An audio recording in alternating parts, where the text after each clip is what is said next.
beloved Boss Mike Cervera. of arrest Oh. kay Atong Ang. Oh. Kita nyo? Si Atong Ang. Di ba? Nas-issuean na rin ng warrant. Tapos ngayon, isinisuan ng warrant si Bong Revilla. Ang Diskaya nakulong na. Etong mga ilan pa, si Bryce Hernandez, yung kasama niya, mga kinulong din, mga kababayan ko. Kita nyo? Etong mga nangulimbat dyan sa DPWH, akala nila walang katapusan, yung pera mga kababayan, pinupulot lang nila sa mga flood control project nila na ginawang mga guni-guni at mga multo. Ito na ngayon ang kinahinatnan nila, kahihiyan ng buong pamilya, kahihiyan ng angkan nila, kahihiyan mo, buong buhay mo, na nabansagang ka, nabatikan ka, na ikaw ay isang magnanakaw at taksil sa bayan na to.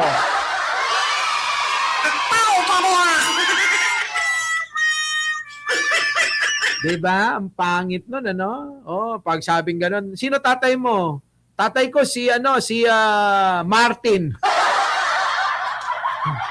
Putik na yun, magnanakaw yun! Sabi lahi kayo ng magnanakaw! Puta, ang pangit nun, di ba? Pangit nun. Di ba? Isabihan kang ganon, di ba? Sino tatay mo? Si Martin! Sinong Martin? Martin Rivera? Hindi! Martin Romualdez! Putik na yun. Yung tatay mo magnanakaw, di ba nakakahiya yun? Kahit anong dami ng pera mo kapag nabatikan ka na ng ganyan, nako, wala na. Hindi na magiging masaya. Oo. Tandaan nyo, hindi sa lahat ng pagkakataon, pera, kayamanan ang nagpapasaya sa tao. Minsan, kadalasan, peace of mind. Diba? Pag sinabi mga kababayan, sino tatay mo? Si Saldi ko! Tapos sasabat yung isa. Ako, si Martin Romualdez! Putik na yan. Parehas kayo, magnanakaw tatay nyo! Diba? Yari, mga kababayan. Ang pangit. Diba? Sino tatay mo? Sino? Si Pulong! Sinong Pulong? Yung anak ni Digong. Nako, putik na yan. Sabi nila, magnanakaw, drug lord yun. Pangit, Pangit! Ang tao pa mo!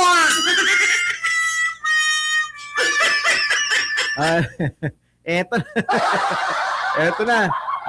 Kita niyo yung Pangulong Bongbong Marcos, Atong Ang, 43 months. New tinrabaho. Trabaho. 43 months Ito, yan. hindi naman. Wala nang nandun ka pa sa DOJ, Wala no? sa DOJ, Upo ka lang, no? tinitira mo na yan, di ba? Pagka-upo niya sa BBM administration, that's the first day, sinimulan natin yan, ang hirap kaya ng pinagdaanan At namin. ito, din. Ombudsman, hindi dahil sa kasama ka namin dito, Oh. Yung kasong yan, walang halos gustong gumalaw. Walang Kasi hindi ko natatakot at gumagalaw. andap. Hindi lang yun. Si Digong nga, sabi ko sa inyo, lumuhod sa harapan ni Atong Ang, Alam nyo ba yon? Si Digong walang nagawa doon kay Atong Ang. Anong ginawa ni Digong? Tara, join na lang tayo para kumita ng pera. Diba mga kababayan ko? Sabi, kumita tayo ng pera, Atong Ang, halika rito, halika. Patatawarin na kita. Wala na yung kaso mo, yung kinaso sa'yo ni Pinoy, hayaan mo na. Anong ginawa mga kababayan ko? Lika! Joint venture tayo, magnakaw tayo sa pamamagitan ng sugal. Anong ginawa? Nagtayo ng mga pogo, nagtayo ng online sabong. Kaya galit na galit. Ito mga kababayan, kaya maraming galit na galit kay Pangulong Bongbong kasi maraming naapektuhan, nawala yung kanilang mga illegal na negosyo. Ang dami ho dyan nakikita, online sabong, taya ng taya. Mga kababayan ko, dati nakakotse, ngayon nakabisikleta na. Sorry, pero galit talaga ako sa sugal. Oo, mga kababayan, ayaw ko talaga ang sugal. Tandaan nyo yan. Ayaw ko ng sugal. At sinusuportahan ko si Pangulong Bongbong Marcos dahil dyan. Sa pagpapasara niya ng mga sugal. Ay nako, ang dami kong mga kaibigan na nanlulong dahil sa sugal ngayon, mga kababayan ko. Dating may mansyon, dating may mga magagarang sasakyan. Ngayon, alam nyo, nangungupahan na lang. Kita nyo mga kababayan ko, yung iba naman naghiwalay na sila ng asawa niya. Oo. Yung iba, mga kababayan, sumama na sa iba. Bakit? Kasi wala na siyang pera. Iniwan na siya. Ha? Kita nyo? Yung kapitbahay namin, mga kababayan, na embargo yung bahay kasi pati yung bahay sinanla, pangsugal lang. Tapos sasabihin nyo, hero si Digong? Ay, mga ulol nyo. Diba? Sabihin nyo, hero si Digong, ulul. Tama, mali. Walang hero na pinahamak ang maraming pamilya, ginawang miserable ang buhay ng bawat pamilyang Pilipino sa mga pang-uulol niya sa mga Pilipino, pandaraya niya, sa pambobola niya, na kunyari mahal niyang bayan pero mahal niya ang pera ng bayan. Okay na. Tignan, tsaka na natin ituloy itong haba na, 2 oras na. Oo. Baka wala na tayong i-vlog bukas.